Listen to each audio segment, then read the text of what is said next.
बुल्ला। बिस्मिल्लाहिर्रहमानिर्रहीम। जनाब सदर, मैं आपकी तवज्जो इस तरफ चाहता हूँ आपके माध्यम से कि मैं वाहिद आदमी हूँ इस सदन में जिसमें वन मैन कमेटी आपके द्वारा बनाई गई सरकार के, और मैं उसमें पेश हुआ 123 प्रॉपर्टी में। जस्टिस आर्यन ने जो रिपोर्ट पेश की, आज तक वक्फ बोर्ड को नहीं बताया गया, चूंकि वो आपकी मंशा के खिलाफ थी और गवर्नमेंट की मंशा के मुताबिक नहीं थी। 123 प्रॉपर्टी में जब मंशा के खिलाफ हमारे नहीं आई, मंशा के मुताबिक नहीं आई, तो हमने 2 मैन कमेटी बनाई और 2 मैन कमेटी ने भी कोई रिपोर्ट वक्फ बोर्ड को नहीं दी, जबकि वक्फ एक्ट जो है 1995 जो है वो पार्लियामेंट से पास शुदा है कि हम पार्लियामेंट के जो एहतराम है उसका नहीं कर रहे, उसके हुकूक का। इसी तरह से सर सूबाई हुकूमतों को इख्तियार दिया गया।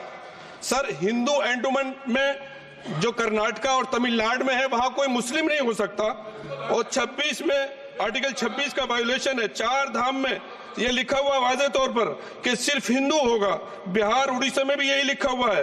पंजाब हरियाणा में गुरुद्वारा प्रबंधक कमेटी में सिर्फ सिख होगा ओनली, और ये उनका अधिकार है जिसको माना गया है। लेकिन मुस्लिम के साथ में यह अन्याय क्यों है?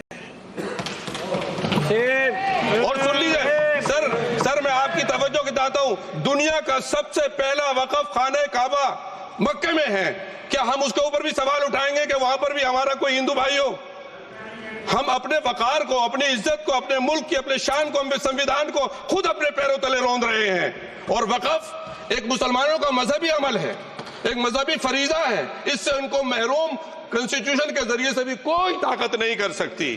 सर ये हम बहुत बड़ी गलती करने जा रहे हैं जिसका खुमियाजा हमें अभी नहीं सदियों तक हम भुगतते रहेंगे, क्योंकि हम खुद अपने कॉन्स्टिट्यूशन को, संविधान को, उसकी पामाली कर रहे हैं। अगर हमें इस सिलसिले में मैंने सर पूरा मैंने उसको मध्यम से पढ़ा है, और मैंने पूरी 40 तरामीम जो उसमें गलत है उसको लिखकर जो है वो मैं लेकर आया हूँ।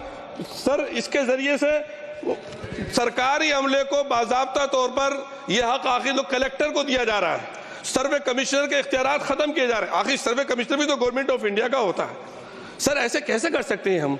और फिर सर उसमें मेरे मजहब के मुतालिक चीजें हैं तो वो कैसे कोई दूसरा तय करेगा? क्या कुरान में क्या लिखा है, फिक़ा में क्या लिखा है, इस्लाम में क्या लिखा है, ये आप तय करेंगे या मैं तय करूंगा? सर इससे हम मजहब में दखल अंदाजी कर रहे हैं, इंटरफेरेंस ऑफ द रिलीजन कर रहे हैं। सर इस तरह के कवानीन से मुल्क की शाख को नुकसान पहुंचेगा।